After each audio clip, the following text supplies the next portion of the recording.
Hey everyone, Cooper here, host of the fine podcast you're listening to. I just want to let you know that the episode you clicked on has a format that is very heavily inspired by a podcast called The Bookening. To be clear, our thoughts and opinions in this episode are our own, but the format is very similar to this podcast. I just wanted to give you a heads up and give credit where it is due. With that out of the way, enjoy the show. Coming up next, Booking It reads Charlotte's Web.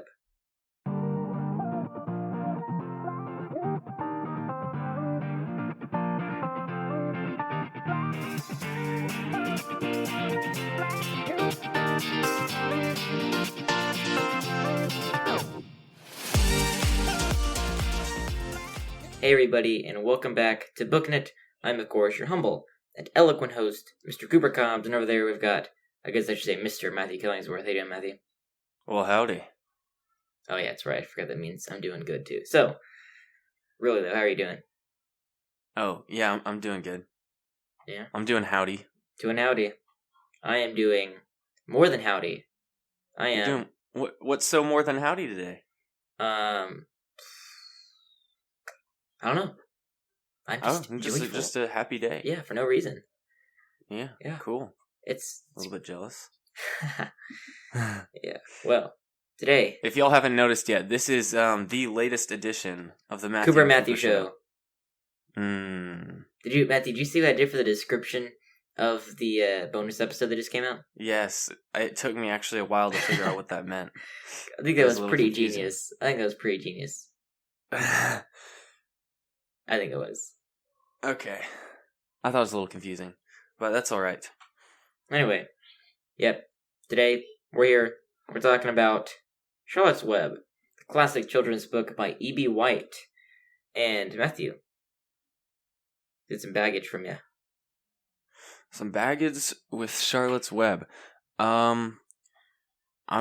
I can't remember the exact time that I heard about this, and I never actually thought about my baggage beforehand. I probably should have, but I'm pretty sure my mom suggested it to me back in the olden days when I really hated reading, and I just wanted to like play outside or like do Hot Wheels or whatever. What a man! And yeah, and she was like, "You should read books," and then she made like a kind of a list of books to get me from the library, or maybe she actually just got it, and then I had to read it. And I don't think I liked it very much the first time. Really? But because I just really didn't like reading at all. Oh, yeah, true. So I was just bored with books, and the whole time I was just probably thinking I would rather be doing all this other stuff. But now I like it. Now I think it's a really great story. For sure.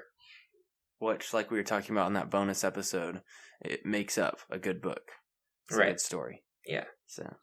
Yeah, for me, I remember one time going to the beach in Alabama, and all of my dad's side lives in Alabama. So we're seeing my dad's aunt, and she'd been a teacher in her career, and so she sent us home with one of those big plastic, I want to say bucket/box. You know what I'm talking about?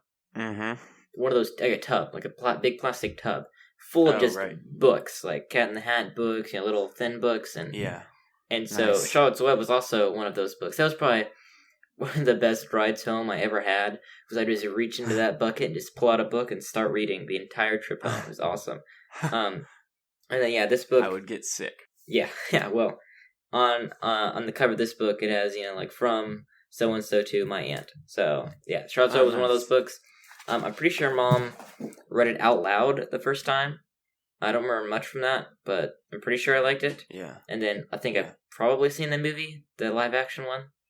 I don't know how long it's been since I've seen that. Oh, I think I have too, actually. I vaguely remember seeing that.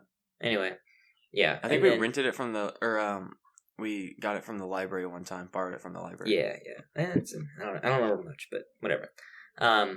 Then, a few months ago, I saw it on the shelf and was like, hey, I haven't read that in a while. I know it's a good book. Let me pick it up and read it. And then I really liked it. And so when we were trying to have a filler book for this week, I was like, hey, why not Charlotte's Web? And here we are. Mm-hmm. Yeah. So, you've never read this. Well, you've read this before, but... No, I've read it probably several times now. I can't really remember any of the times. That's right. Yeah, fun fact, Isaiah, Isaiah wasn't able to be on this episode, but he had never heard of Charlotte's Web until I recommended really? it. Yeah. That's what he said. He had never heard of it? Never heard of it, yeah. Really? Yeah, which is really interesting because I think it's like one of the most classic children's books ever. I know, right? Anyway, Yeah, I agree. your thoughts on this Charlotte's Web this time through? Ooh.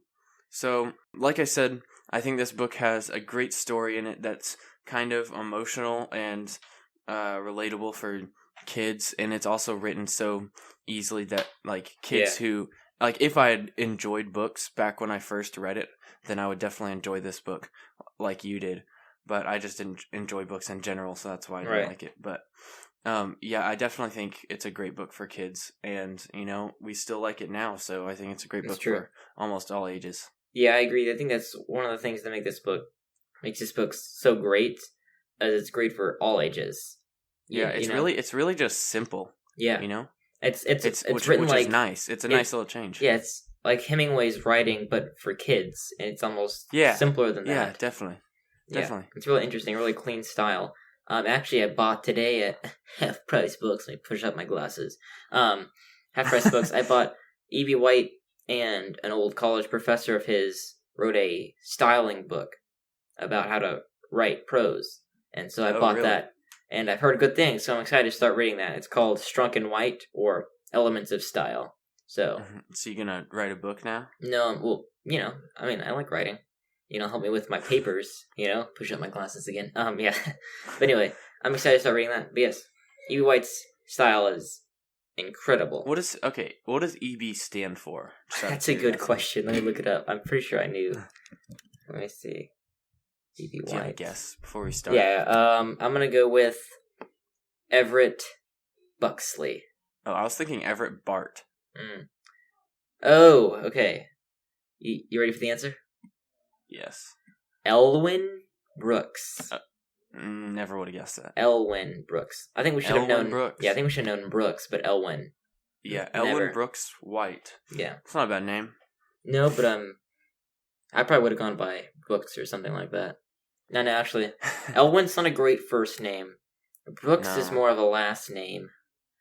Fair enough. And White's a pretty hot last name, so E.B. White's pretty good. But anyway, I think, going back to what you said, I think that's one of the things that makes this book incredible, is because even the parent reading this aloud can be like, "This is a great. I'm getting into this story," and can cry at the end. You know, I'm sure when my parents were reading the Berenstain Bears or something like that, they were really like, "Oh, I have to read this to my kids." You know, I'm sure there are, but Charlotte's Web belongs in a rare company of books that people can read as adults and still enjoy. That's what I was saying. It's simple, and it like doesn't use complicated words so that kids can understand it. And even just like the dialogue between characters talking is simple enough for anyone to understand. And it's just so cute. It still has a story. Yeah.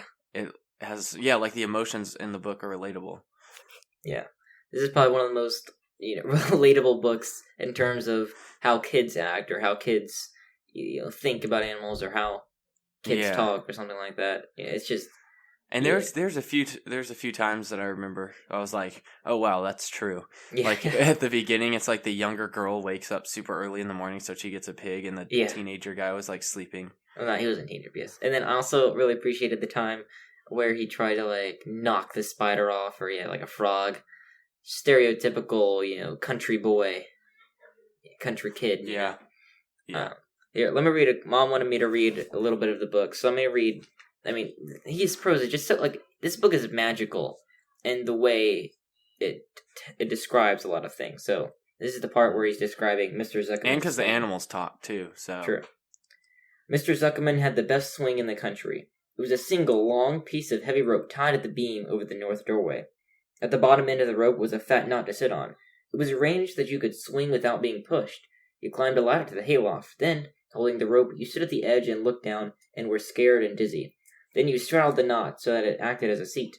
Then you got up all your nerve, took a deep breath, and jumped. For a second you seemed to be falling to the barn door far below. But then suddenly the rope would begin to catch you, and you would sail through the barn going a mile a minute. Mothers for miles around worried about Zuckerman's swing. They feared some child would fall off, but no child ever did. Children almost always hang on to things tighter than their parents think they will. It's just... magical. That is so deadly accurate right I there. know, right? My favorite Especially part- like the children always hang on to Yes, things tighter than their That's parents right. think. Like, Yeah. That's the best honestly, part. that's so true. And I mean, reading this book and him describing the barn, describing just the afternoon.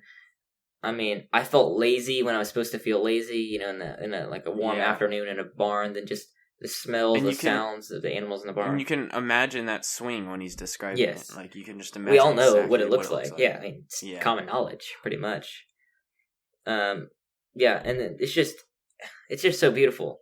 And kind of go back, we were talking about earlier how anybody could read this book and like it. It's kind of like my mom reading The Hobbit out loud to my sisters. I can't tell you how many times just reading it aloud, she would just laugh. Just how funny The Hobbit. The Hobbit, yeah. Just how witty Tolkien's writing was. And so it's kind of like that, how The Hobbit, I know Matthew's not a huge fan of The Hobbit, but my mom really enjoyed it. And how Hobbit and Charlotte's Web can appeal to all generations in terms of just how good its writing is. Because a lot of books nowadays, a lot of children's books, they'll just write down to kids. They'll write for kids. But E.B. White wrote a good book that was, I guess, just more Simple aimed for kids. enough for kids. Right. Yeah, I agree, because that's what I was saying about really appreciating how this book has a story, and like a lot of kids' books now are just kind of like supposed to be educational, and they just have pictures and like say words or like don't even really make sense. They just want to teach them words or stuff like that, teach them colors. So I don't know. I think it's a lot better when there's a book like this. Yeah. So we established that it's a beautiful book. It's well written. We love it a lot. What is this book Talk about, though? What is the Um, main purpose of this book?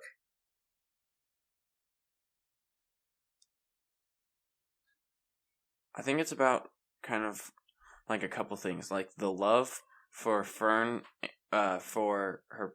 Wait, what's his name? Wilbur? Wilbur. Yeah, I almost said. Yeah, I was thinking something else. Wilbur. Yeah, the love of Fern for Wilbur throughout the whole book, and also the kindness of Charlotte to Wilbur. Yeah. I think both of those are kind of the two big things I saw. So kind of just But kind of- friendship.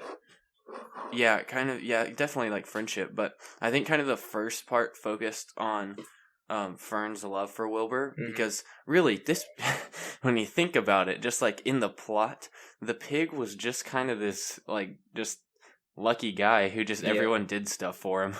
Like he was about to get killed, and then he got saved by this little girl who raised him and fed him up, and he was the runt, but then he got fed up and then sold him to like the other farm. It was like her uncle or something, and then he was getting fattened up to get slaughtered again, and then the spider saved him by making him all popular, riding in the webs. Right. And then she ended up like giving her life to go to the fair with him, because he didn't have much time left, or she didn't have much time left, but she spent literally until the last days of her life, she was still taking care of him. Yeah. Yeah, I agree. I think it's kind of weird how Fern you think is going to be kind of the, I guess, Yeah. Not main. Side character, Yeah. main side character kind of. Yeah, And then exactly. she just kind of disappears. Disappeared, yeah. And it's like not in it anymore. Yeah, I think that it is it's a lot about true friendship and what that looks like, I think, but Yeah. also growing up, too. Just, you Mhm. follow Fern's arc from, in the beginning, just being an animal savior, and my little cousin right now, he's in that stage, he's just the, I want to save all the animals stage, right? And then, one of my favorite scene from this book is when the mom goes to see the doctor, Dr. Dorian, and he's like, does she know any boys? And he's like, one day she'll be more interested in boys, and you kind of see that play out at the fair. You kind of see just a complete childhood of a small child who was once concerned with animals and then now is, growing up. And I really did like the end when, even though Charlotte died, it was still like, it was like a happy and sad ending at the same Right. time, because you're like, oh, Charlotte died. But then it was like, but Wilbur got to live to see her kids and grandkids and Yeah. great grandkids, and like, because he lived a longer life than spiders, obviously, so he got to Right. see them all. Yeah, that and was a few of them still remained behind. Yeah, some of my favorite parts from this book are the end, especially Charlotte's death scene's actually really good, even though it's really sad. And then the kind of the epilogue of Wilbur getting to know all of her kids and grandkids, like you said. It's really beautiful and heartwarming at the same time. Yeah, that's probably the word I was looking for. I said happy and sad at the same time. Yeah. And I'm going to read a section from the scene with the mom and the doctor. So the mom's telling him about Fern, how she's spending all the time in the barn. And the doctor goes, "How enchanting. It must be real nice and quiet down there. Homer has some sheep, doesn't he?" "Yes," says Mrs. Arable, "but it all started with that pig we let Fern raise on a bottle. She calls him Wilbur. Homer bought the pig, and ever since she's left our place, Fern has been going to her uncle's to be near it." "I've been hearing things about that pig," said Dr. Dorian. "They say he's quite a pig." "Have you heard about the words that appeared in the spider's web?" asked Miss Arable nervously. "Yes," replied the doctor. "Well, do you understand it?" asked Miss Arable. "Understand what?" "Do you understand how there could be any writing on a spider's web?" "Oh, no. I don't understand it, but for that matter, I don't understand how a spider learned to spin a web in the first place." Just kind of, that line of dialogue. It's so funny how they treat the parents as, I don't want to say imbeciles, I guess you could say, but they're not really imbeciles at the same time. Yeah. It's really awesome. And that's fair. It's kind of it's witty. It's funny. Yeah. And so what I've been noticing with this time, I was following E.B. White's writing a little closer than I normally would, and he uses said a lot, but with little things, and then he also with adverbs on it. Well, not normally adverbs, just how he said it. Said with a shiver in his voice or something like that. Okay, yeah. And it makes it way better than like he exclaimed or he shouted or something like that a lot of the writing curriculums would tell you to use. Yeah. But also just everything. His choice of, I guess, synonyms for said. Like there was a replied every now and then. There's a All right, that's what I was saying about keeping it simple. Yeah, it's just like the simple ones.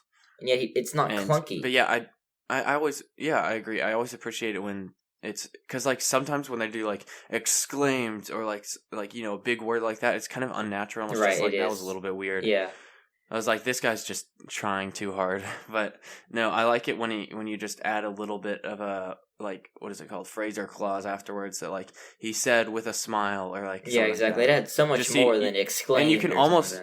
I know, and you can picture like him actually smiling and how he smiles and he's being happy when he says it because he's smiling, and it honestly tells you so much more than just like a fancy word. Here, this is the scene where Wilbur is getting out of the pen, and this is when all the animals are yelling directions to him. "Run downhill," suggested the cows. "Run toward me," yelled the gander. "Run uphill," cried the sheep. "Turn and twist," honked the geese. "Jump and dance," said the rooster. "Look out for Lurvy," called the cows. "Look out for Zuckerman," yelled the gander. "Watch out for the dog," cried the sheep. Listen to me," screamed the goose. And so he used like every single synonym he could there, and yet it just feels so natural. If I can, I'll take a jibe at IEW here. So IEW is like the writing curriculum that our co-op used for 4th or 6th grade.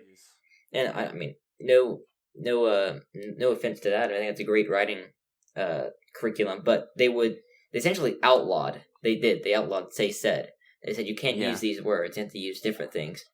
And I'm not quite sure that's the way to teach how to write.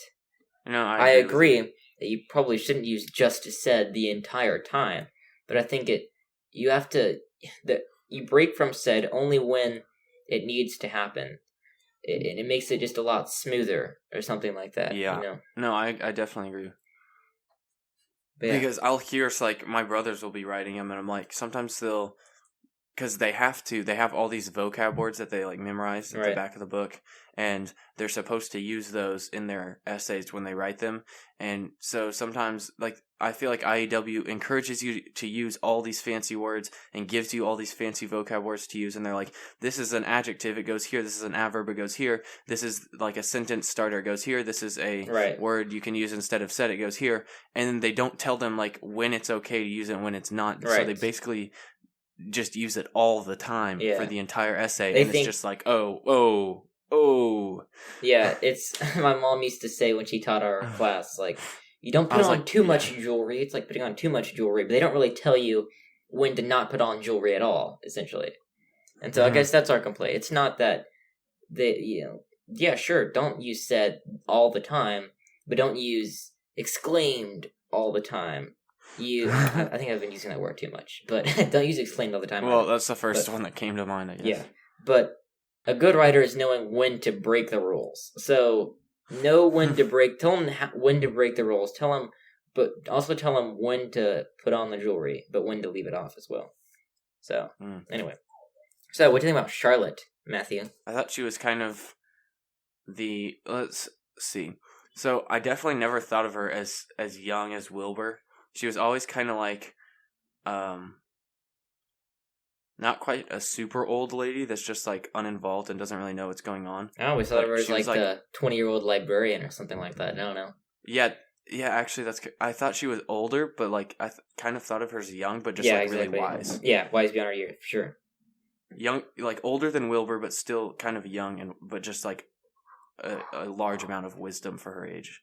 Mm-hmm. And she just had like a broad understanding of like everything. She would explain stuff, and like it was funny because like Wilbur was a pig, so like when there's animals talking in a book or a movie and they don't understand something from like their human world, that makes sense because they're like an animal and they're like kind of doing that.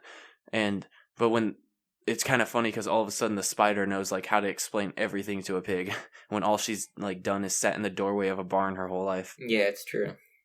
What do you think of her as a realistic character? Yeah, I think so.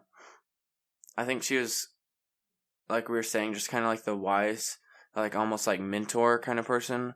Like she kind of adopted him, honestly, like in a way. Like she looked out for him. She told him like she was going to protect him no matter what it took. And she taught him things and, made sure that he was in the know. And she was kind to him when all the other barn animals weren't. So, yeah, I think she was kind of like in control and kind of protecting him. So I think she kind of adopted him, kind of. Yeah, for sure. I thought at first I was kind of off-putted by the intro of Charlotte. She was like, "Oh yeah, I eat spiders. I suck their blood, and isn't that nice? I knock them out before I do it." And I thought that was really weird at first. And like Wilbur, I'm like, I don't want to be friends with this lady. But then I think obviously you kind of your love, I guess, grows for Charlotte. It feels like E.B. White is kind of defending spiders here. He's like, listen, they have to do it. Like the spiders have to live. They have to make a living. It's kind of like when you see a movie and they cut out stuff to make it PG-13 that would normally, I guess, be in there. Like, in The Passion of the Christ, for instance, like they hold nothing back from what the crucifixion really would have been like, and it is very violent, but it's what would have happened. I mean, it's what happened essentially. It's the amount of violence that you would have seen. Or it's truth. It's truth, exactly. Yeah. It's like A.B. White's like, sorry, they have to eat flies. He's kind of like defending them. Well, that's how they were designed. Right. Then he pulled the old, if they didn't eat them, then the bugs would take over the world. And I'm like, okay. I feel like it's overused. Or that Diary of a Worm. So, let's talk about Wilbur, huh? Some pig, huh? Some pig, that's right. I don't know what I have to say about Wilbur, other than he's a cute honestly, pig. He was supposed to be the main character, but he just kind of got carried by other people the whole time. He seemed more like a plot device. Like a plot device, yeah. Yeah, honestly. He was like the object. I felt like he was like an object. Because the focuses of the story weren't necessarily on a specific character. Like we said, they kind of changed it around. But they were always like an emotion or like a fruit that was being like exemplified in this story. Like the love of Wilbur from Fern, or the kindness of Charlotte, or whatever. And he was always just like the object of all the lessons. Yeah. Honestly, now I'm thinking about it, this really seems like this story doesn't have a huge plot. I mean, it does. It has a plot, trying to save this pig. Yeah. But in the end, it just feels like normal life turned into just a couple Turned of into a month, just a a little couple bit of more months, dramatic. right? And just take a couple of months from somebody's life and just tell a story with that. That's what it feels like. And so, Wilbur doesn't feel, I don't know. I mean, he just seems like he just seems like a plot device. He is really cute, and I think all the animals are really realistic, especially Templeton. But in the end, Templeton is probably my favorite, honestly. Yeah, it's kind of like everybody knows, like, the roguish character. I'll only do it if you pay me something. But in the end, you kind of grow to like Templeton. Even Evie White's like, nobody really likes Templeton. Well, I mean, he saved Charlotte's egg sack. He carried the eggs back. Yeah. Yeah, he did a lot of things.